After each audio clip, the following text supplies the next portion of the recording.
Okay, let's think about your morning apple. Seems pretty simple, right?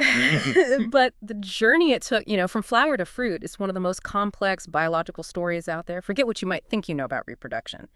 Plants, they do it totally differently. Yeah, it's pretty amazing. We're talking chemical signals, mistaken identities, Right. microscopic structures navigating these crazy mazes, double fertilization that builds a built-in food factory, hmm and even a plant version of an immune system to control who gets to reproduce. It's nuts. That's absolutely right. This deep dive, it isn't just a list of botanical facts. It's really about this intricate dance of development, cellular communication, and just surprising adaptations, all refined over millions of years. We've been digging into a chapter from Plant Physiology and Development, the 6th edition, which lays out all these fascinating details, how flowering plants manage sexual reproduction, make seeds, develop fruits, the whole 9 yards. Right, we've got a ton of information here covering the whole process, from the tiniest pollen grains and embryo sacs right through to, mature seeds and ripe fruits. Our mission here is to help you cut through some of the density, grab the most important insights, and really get a feel for the incredible biology behind the plants we see every single day. Exactly. Think of this as your shortcut to appreciating this hidden life cycle that's unfolding all around you. It's a world filled with cellular choreography and, honestly, ingenious molecular mechanisms. Okay, so right off the bat, plants have this fundamentally different life cycle from animals. It's called alternation of generations.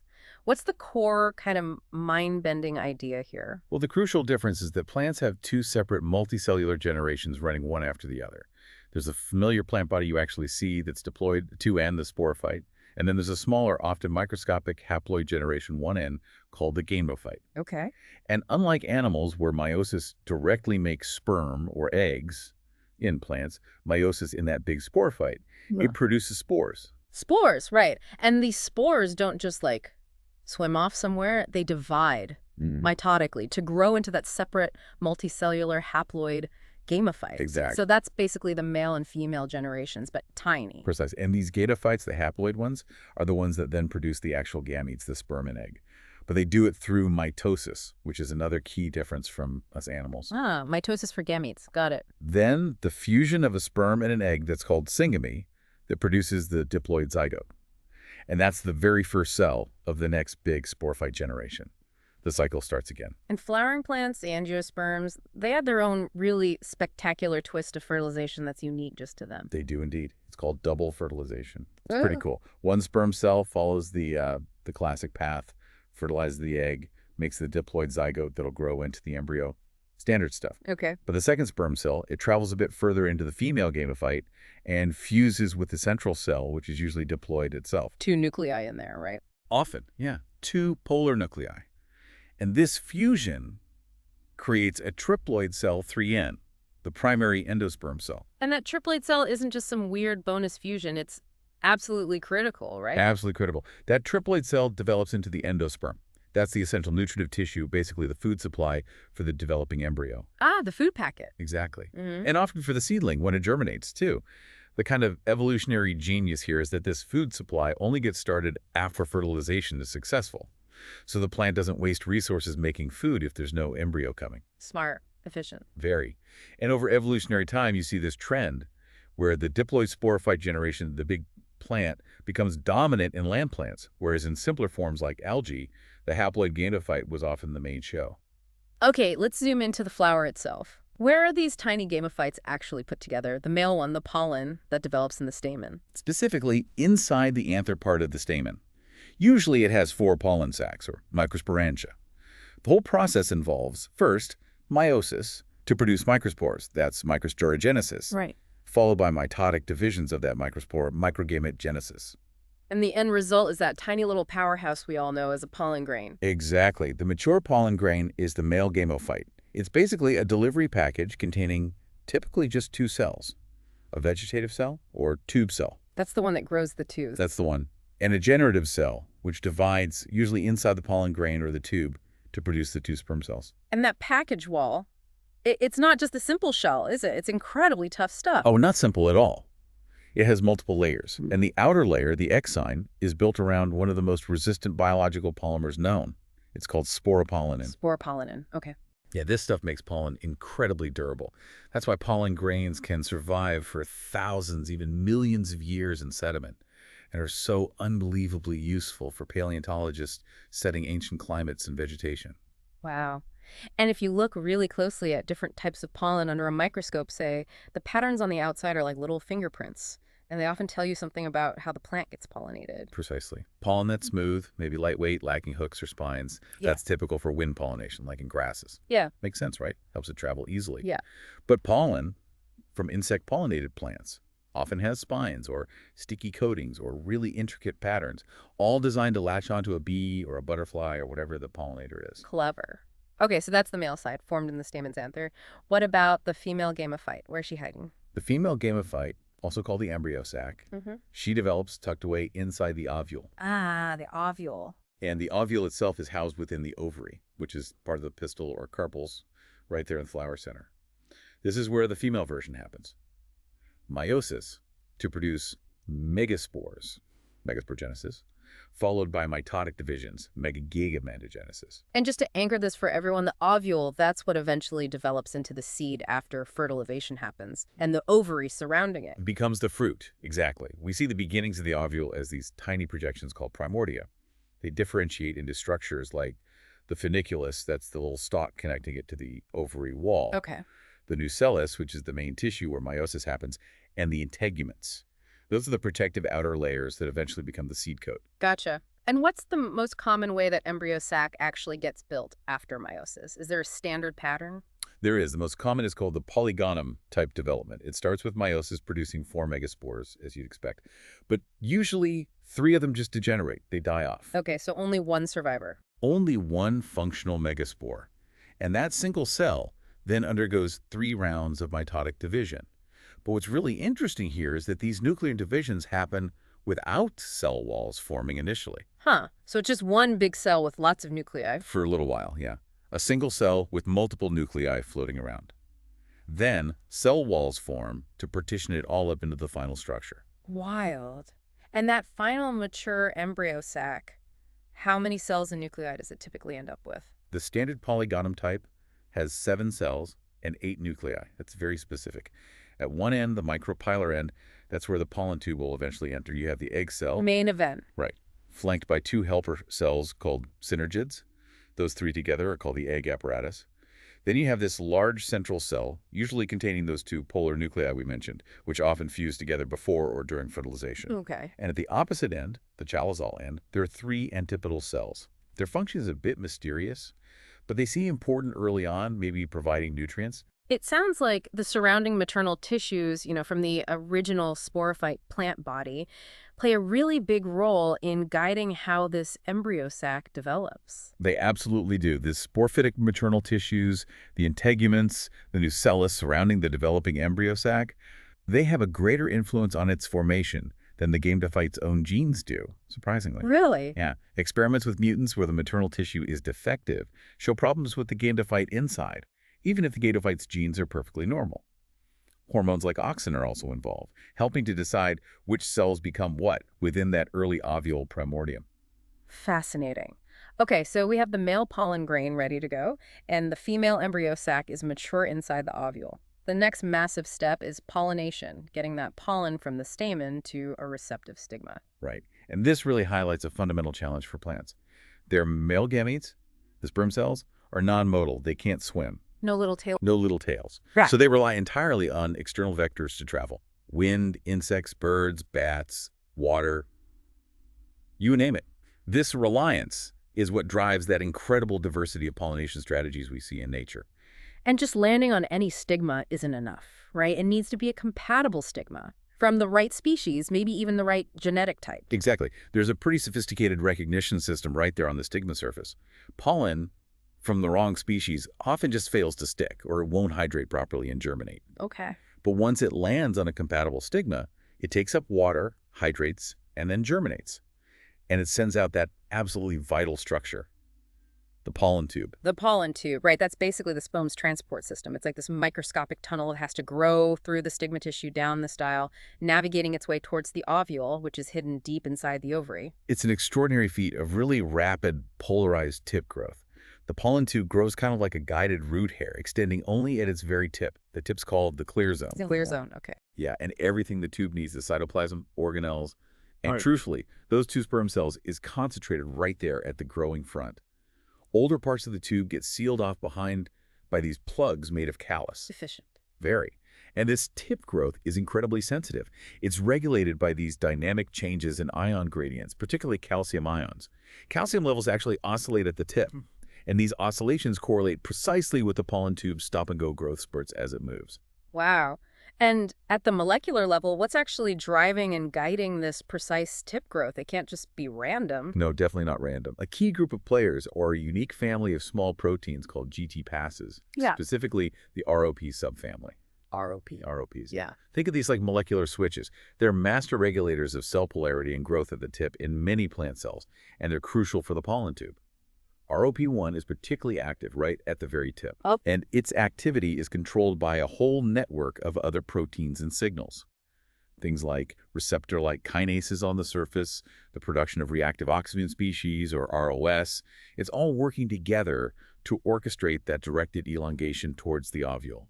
So the tube is growing, trucking along through the maternal tissue of the pistil. How on earth does it know which way to go? Is it just following like a physical path? Or is there something more sophisticated going on? It seems to be a combination, but the really fascinating part is the chemical guidance. There is a physical aspect. The transmitting tract tissue in the style does provide a sort of channel, maybe lined with sticky proteins that help guide it. Okay, like guide rails. Kind of. But there's really powerful evidence now for a chemical homing signal, especially coming from the female gametophyte itself. You mean the embryo sac is actually sending out a signal like, over here, come this way? Exactly like that. Classic experiments done using a plant called Torrenia fournieri. It's useful because its embryo sac naturally pokes out of the ovule a bit. Very. Those experiments showed clearly that signals released specifically by the synergid cells, those helper cells next to the egg, are potent chemoattractants for pollen tubes. They draw them in. Wow. And these attractants have actually been identified. They're small, cysteine-rich polypeptides, and they've been fittingly named LURs. LUREs. LUREs. That makes sense. So it's direct chemical communication from the target to the delivery system. That's incredible. It really is. And you mentioned earlier that the pollen tube actually needs to be kind of conditioned by growing through the style tissue before it can even respond to these final LURE signals. Yes, that seems to be the case. It's not just a passive journey down a tunnel. Growing through the style triggers significant changes in the pollen tube's gene expression. It primes it, makes it competent to perceive and respond correctly to the LURE signals once it gets close to the ovule. Like it needs to pass through boot camp before it can go on the final critical mission. That's a great analogy, yeah. Okay, so the guided conditioned tube finally reaches the ovule, finds its way to that little opening, the micropyle, enters one of those synergid cells. And then what happens? How do the sperm actually get out to do their job? So upon entering the synergid cell, there's rapid communication. Maybe the synergid starts to break down. And then within seconds, the pollen tube stops growing and bursts open at the tip. Pop. Pop, exactly. It releases its contents, the two sperm cells, directly into the female gametophyte, right there near the egg and central cell. Live imaging in plants like Arabidopsis has shown the sperm cells. They kind of pause for a few minutes. Let's take a breath. Maybe. They pause right at the boundary between the egg and the central cell before each one makes its move. One fuses with the egg, the other fuses with the central cell, and boom, that's double fertilization accomplished. Wow. And there's likely even more signaling going on right before fusion between the sperm and the female cells, perhaps involving specific proteins to make sure the membranes merge successfully. It's incredibly precise. Now, thinking about this, most flowering plants have both male and female parts in the same flower, right? They're hermaphroditic. That's right. So you'd think self-pollination or selfing would be super common, maybe even the default.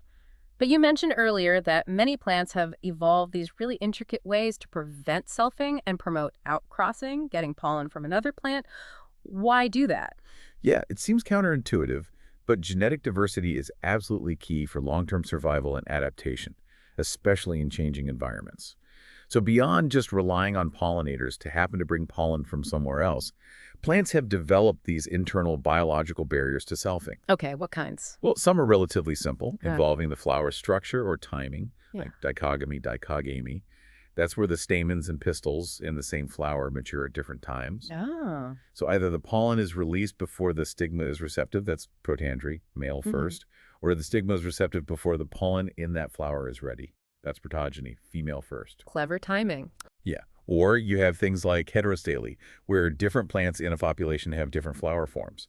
Like some have long styles and short stamens, others have short styles and long stamens. Oh, I've seen that in primroses. Exactly. Yeah. It makes it physically harder for a pollinator visiting one flower type to effectively transfer pollen to the stigma of the same flower type. It encourages transfer between the different types. A neat mechanical trick. And then there's something called cytoplasmic male sterility, CMS. This is where plants are essentially functionally female because mutations, often in the DNA of their mitochondria, which are inherited maternally, Right. those mutations render the pollen infertile. So they can only receive pollen. This is actually used really widely in agriculture to produce F1 hybrid seeds because it ensures you only get cross-pollination. Okay. But arguably the most sophisticated mechanism for preventing selfing in a lot of species is self-incompatibility, SI. You called it the plant's true non-self recognition system. It really is the most precise. It functions almost like a reproductive immune system. It's typically controlled by a single gene region called the S locus. This S locus is incredibly variable. There can be hundreds of different versions, or alleles, called S haplotypes, within a single plant population. Hundreds. Wow. Yeah. And the core principle is simple. If the S haplotypes of the pollen match the S haplotypes of the pistil it lands on, meaning they are self, a recognition reaction happens, and that pollen is rejected. Fertilization fails. But if they don't match, non-self. Then pollination proceeds just fine. Okay. And there are two main ways this recognition and rejection actually happen, depending on the plant family. That's right. The first is called sporophytic self-incompatibility, or SSI. You find this in families like the cabbages, the brassicaceae. Here, the decision to reject the pollen is based on the diploid genetic makeup of the pollen parent plant. The parent plant, not the pollen grain itself. Exactly. Specifically, proteins that are made by the parent plant's anther tissue get deposited onto the pollen coat. Those proteins interact with receptors on the stigma surface. If there's a self-match based on the parent's genes, the reaction happens really quickly, right there on the stigma. It blocks the pollen from hydrating and germinating at all. Stops it right at the door. Pretty much. It involves a specific protein from the pollen coat, SER, interacting with the receptor kinase, SRK, on the stigma cell. Okay. And the other type is gamophytic self-incompatibility, GSI. Right. GSI is different. Here, the rejection is based on the pollen grain's own haploid genetic makeup at the S locus. This system is found in plants like tomatoes, petunias, potatoes. So what happens here? Does the pollen get stopped at the stigma too? No, in GSI, the pollen does germinate. It lands, hydrates, and the pollen tube starts growing down the style, just like compatible pollen. Oh, so where's the rejection? The rejection happens inside the style. If the pollen tube's S allele matches one of the S alleles present in the pistil tissue, the pollen tube's growth gets arrested partway down. It just stops and usually dies. Wow. How does that work? The molecular model is really cool, though still being refined. The pistil produces these enzymes called sRNases, ribonucleases, which are toxic to the pollen tube RNA. Okay. Poison enzymes. Basically. Now, compatible pollen tubes have a way to deal with non-self sRNases. They produce these proteins called FBOX proteins, or SLF-SFB proteins, which target the non-self sRNases for degradation. They neutralize the poison. Right. But if the pollen tube is self, its own FBOX proteins are somehow unable to recognize and degrade the self sRNAs from the pistil. So that sRNase gets into the pollen tube cytoplasm and destroys its RNA, effectively killing the tube. So it can detoxify foreign poison, but not its own families? That's the essence of it, yeah. Yeah. A very precise, targeted killing of self-pollen tubes. Incredible. Okay, so assuming we have compatible pollination, successful double fertilization, the ovule then starts its next big transformation, becoming a seed. And that triploid endosperm we talked about becomes the vital fuel source. Yes, the endosperm develops rapidly, usually starting right after fertilization. It grows through mitotic cell divisions. The most common pattern, called nuclear endosperm, starts with a period where the nuclei divide many, many times, but without any cell walls forming in between. So back to that state with lots of nuclei in one big cell. Exactly. It creates this multinucleate mass filling the central cell. It's called a coenocytic stage. Then eventually, cell walls form around the nuclei to cellularize the tissue. Okay, but what actually happens to that endosperm in the mature seed? It varies a lot between different types of plants, right? Like think about the difference between a pea and a kernel of corn. That's a perfect example. It varies hugely. In many plants, like Arabidopsis or legumes like peas and beans, the developing embryo is really greedy. As it grows, it pretty much absorbs all the nutrients from the endosperm. Sucks it all up. Yeah, and it stores those reserves in its own large embryonic leaves, the cotyledons. So in a mature pea seed, there's very little, if any, endosperm left. The cotyledons are packed with the food. Right, the two halves of the pea. Exactly. But in other plants, particularly cereals like maize, wheat, rice, barley, Huh. the endosperm persists. It remains as the major storage tissue in the mature grain. That starchy white stuff inside a corn kernel, that's mostly endosperm, The part we eat. the part we eat. And in those seeds, the outermost layer of the endosperm, called the aleurone layer, is really important. It's alive and contains proteins and enzymes that are crucial for mobilizing all those stored reserves when the seed finally germinates. So the development of the endosperm, the embryo growing from the zygote, and the surrounding seed coat forming from the integuments. All that must be incredibly tightly coordinated, right? They have to develop in sync. Oh, absolutely. It's a very carefully orchestrated process. Molecular studies, especially in Arabidopsis, have really highlighted this coordination. For instance, scientists found these gene complexes, like one called the PRC2 complex, which includes the FIS genes. FIS genes. Yeah. Their normal job is to act as repressors, to basically sit on the genes needed for endosperm and embryo development and keep them switched off until fertilization actually happens. Oh, a safety switch. Exactly. But if you mutate these FIS genes, the safety switch is broken. And incredibly, the seed can start developing autonomously without any fertilization at all. It shows how critical that repression is before the go signal comes from fertilization. Wow. And this whole process in the endosperm, especially this parent-specific control, that also relates to something really complex called genomic imprinting, doesn't it? It does. Genomic imprinting is, well, it's tricky, but the key idea is that certain genes are expressed differently in the endosperm depending on whether they were inherited from the mother via the egg or central cell, or the father via the sperm. So the same gene acts differently depending on which parent it came from. In the endosperm, yes. And interestingly, it's much more common for genes inherited from the mother to be active, maternally expressed genes, or MEGs, than those from the father, paternally expressed genes, PEGs. Why would that be? The leading hypothesis relates to parental conflict over resource allocation. The mother plant is equally related to all seeds she produces. The father might have sired seeds on multiple mothers, so the mother might want to control resource allocation more tightly via imprinted genes in the endosperm, ensuring fair distribution, while the father's genes might want to grab more resources for their specific offspring. A molecular battle of the sexes over lunch for the baby? Kind of. It involves complex epigenetic marks, like DNA methylation and specific histone modifications. They're set differently in the sperm and egg central cell, and then maintained after fertilization to control which copy of the gene is turned on or off. Mind-boggling stuff. What about the seed coat? That's the seed's armor, right? Protecting it from the big bad world. Exactly. The seed coat develops from those maternal integuments, the layers that surrounded the ovule before fertilization. Its development is triggered by fertilization and seems to be influenced by signals coming from the developing endosperm and embryo inside. So if the inside doesn't develop right, the coat doesn't either. Often, yeah. Mm-hmm. If the endosperm aborts early, the seed coat development is usually severely affected too. It shows that coordination again. The seed coat itself differentiates into distinct layers, each with specific functions. The outer layers might produce sticky mucilage when they get wet, which can help anchor the seed to the soil or retain moisture. While inner layers often become very hard and provide physical toughness. They can also accumulate protective compounds like tannins, which make them taste bad and deter herbivores from eating the seed. Right. Okay. So once the embryo and the endosperm are largely formed, the seed enters this really crucial maturation phase. It's preparing for survival outside the parent plant. And a key part of this is becoming able to dry out, right? Yeah. That's arguably the key part for most seeds. Acquiring desiccation tolerance.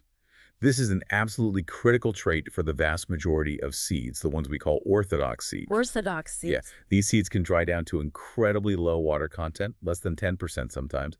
They basically shut down their metabolism almost completely and can survive for incredibly long periods in this dry, dormant state. Think about that 2,000-year-old date palm seed from Masada that they managed to germinate. That's just astonishing. It is, but not all seeds can do this. Some tropical plants, like avocados or mangoes or cacao, produce recalcitrant seeds.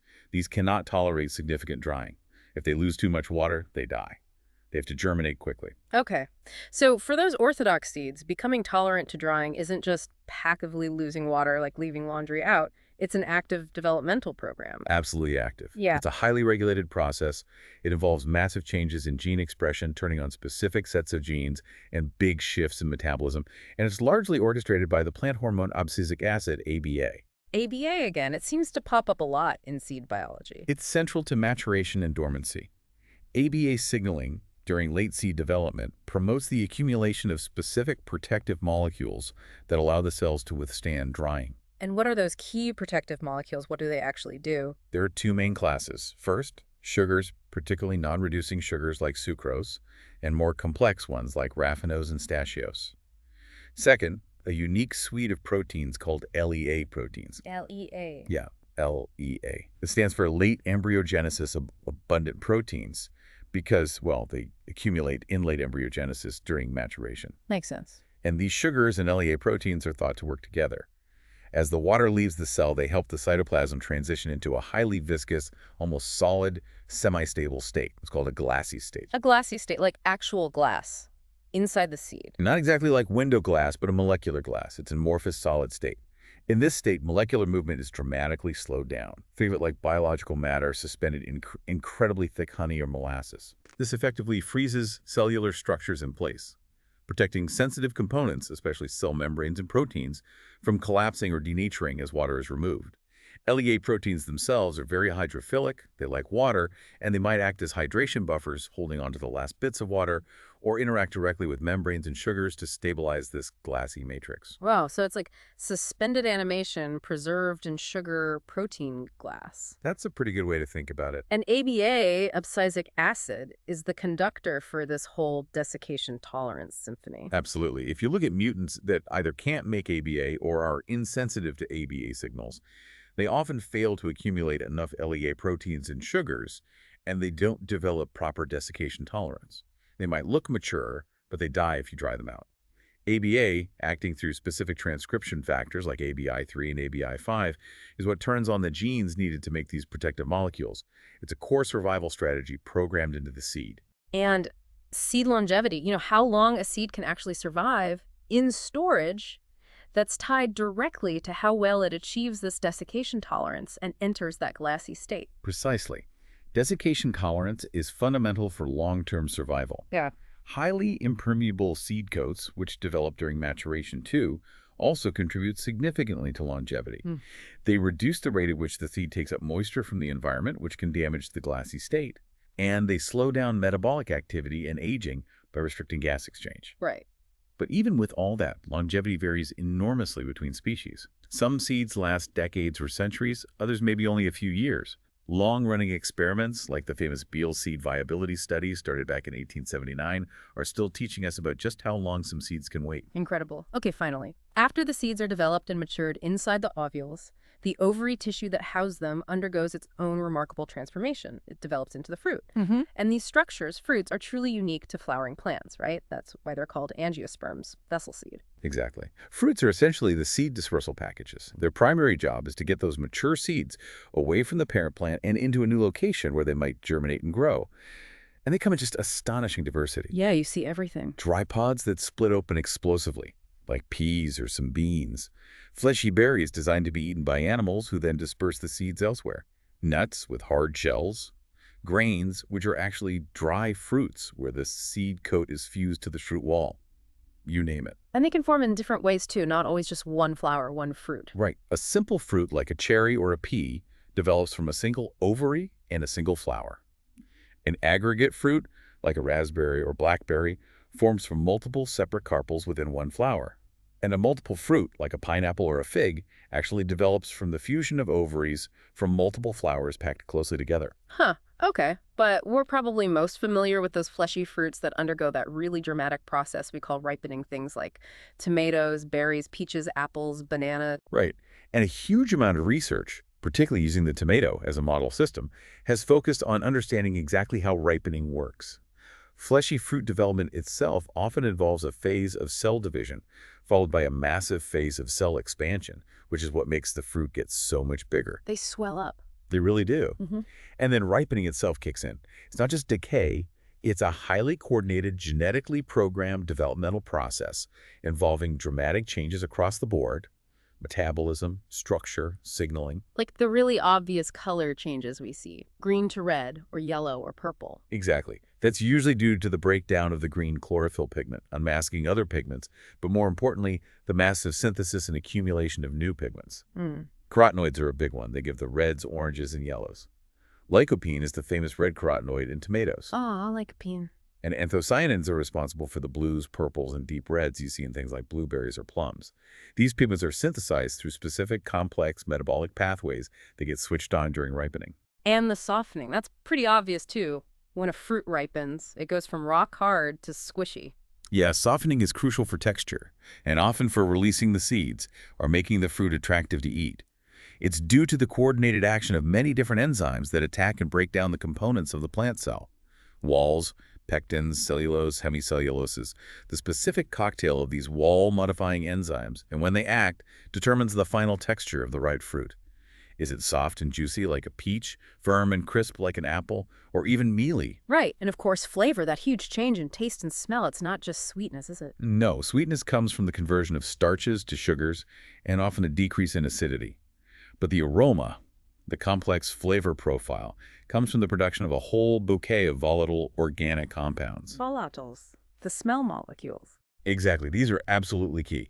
In tomatoes, for example, scientists have identified hundreds of different volatile compounds. They include compounds derived from breaking down fatty acids, amino acids, plus things called apocarotenoids, which are actually derived from the very same carotenoid pigments that give the tomato its color. Wow, double duty. Yeah. And it's estimated that while hundreds of volatiles are produced, maybe only 15 or 20 really contribute significantly and positively to the flavor that we perceive as ripe tomato. Fascinating. Okay, so what's the master switch? What's the key signal that kicks off this whole coordinated ripening process in many of the fruits we eat, like tomatoes or bananas? A central player, a really key hormonal signal, particularly in a group of fruits called climacteric fruits, is the plant hormone ethylene. Ethylene. I've heard of that. Isn't that a gas? It is. It's a simple gaseous hormone. And climacteric fruits, this includes tomatoes, bananas, apples, pears, avocados, peaches. They're characterized by a sharp increase in their rate of respiration. That's the climacteric rise. And crucially, a dramatic surge in their own production of ethylene gas right as ripening begins. This ethylene surge then triggers and coordinates all those downstream ripening processes: color change, softening, aroma production. So if you could block the ethylene, you could stop the ripening. Precisely. And this has huge practical applications in agriculture and food storage. Experiments where ethylene biosynthesis is blocked, for example, by genetically silencing the genes for enzymes like ACC synthase or ACC oxidase, which make ethylene result in fruits that simply fail to ripen normally. Wow. Conversely, if you take an unripe climacteric fruit like a green banana or tomato and expose it to external ethylene gas, you can trigger ripening to start early. That's why they say put a banana in a paper bag to ripen faster. It traps the ethylene. Exactly. You're trapping the ethylene the banana naturally produces, concentrating it, and speeding up the process. What's really fascinating is that in these climacteric fruits, ethylene production becomes autocatalytic during ripening. Autocatalytic, meaning? Meaning the ethylene produced stimulates the fruit to produce even more ethylene. It creates this positive feedback loop, a runaway reaction that ensures the entire fruit ripens rapidly and uniformly. A chain reaction of ripening. Pretty much. Understanding these fundamental processes seems incredibly valuable, not just scientifically, but for agriculture, for food preservation. Oh, absolutely. Controlling ethylene signaling is the basis for things like controlled atmosphere storage for apples, where they lower oxygen and keep ethylene levels very low to extend shelf life for months. Genetic manipulation has also been used to think about the Flavorsoft tomato, one of the first GMOs, which had reduced softening, or using natural mutations, like the never-ripe mutant in tomato, which has a defective ethylene receptor and ripens extremely slowly. Though sometimes those mutations affect flavor too, right? That's often the trade-off. Slow ripening might come at the cost of poor flavor development.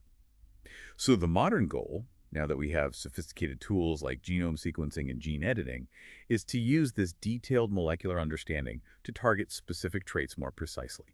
maybe slow down softening without messing up the aroma pathways, Well, or even enhance beneficial compounds. For instance, researchers have engineered tomatoes to produce high levels of anthocyanins, those purple antioxidants usually found in blueberries, by manipulating the transcription factors that control that pathway. Amazing possibilities. So as we wrap up this really deep dive, you can truly see that plant reproduction, seed formation, fruit development, it's far, far from the simple diagrams you might see in a basic biology class. Not simple at all. It's a highly sophisticated multi-generational sequence. It involves intricate cell-to-cell communication, active chemical navigation by that pollen tube, the really remarkable event of double fertilization unique to flowering plants, and these complex, hormone-regulated developmental programs controlling everything. Yeah, we've uncovered how pollen tubes are literally lured in by chemical signals from the egg's neighbors, how seeds prepare for potentially years, even millennia, of dormancy by entering that protective glassy state. How a fruit's journey from being hard and green to soft and sweet is orchestrated by hormonal signals like ethylene, triggering that cascade of changes, and those surprising molecular switches and recognition systems controlling everything from, which parental genes get expressed in the endosperm to whether a pollen grain is even allowed to fertilize the flower based on its genetic identity. It genuinely highlights the power of evolutionary adaptation, working right down at the cellular and molecular level. Yeah. See this incredible precision engineering happening within structures we might take for granted, like a flower or a seed. Absolutely. And all these processes, honed over vast stretches of evolutionary time, are absolutely essential, not just for the survival of plants themselves, but fundamentally for feeding the world through agriculture. We rely on seeds and fruits. It really makes you look at a flower or a seed you're about to plant or just a piece of fruit you're eating in a completely new way, doesn't it? It does. You can almost picture that microscopic journey of the pollen tube, navigating by scent. The careful construction of the embryo's first packed lunch inside the seed, that seed holding its breath, suspended in that glassy state, and the complex signals telling a tomato, okay, it's time, turn red. It's all encoded in that incredible biology. Yeah. And it really leaves you wondering, doesn't it, about the sheer complexity of life, the hidden molecular conversations that are taking place constantly, all the time, in the plants all around us, just beneath the surface we see. What else is going on in there? That is a great thought to mull over the next time you bite into an apple or maybe watch a bee visit a flower. This has been a fascinating deep dive into the truly astonishing world of plant sexual reproduction and development.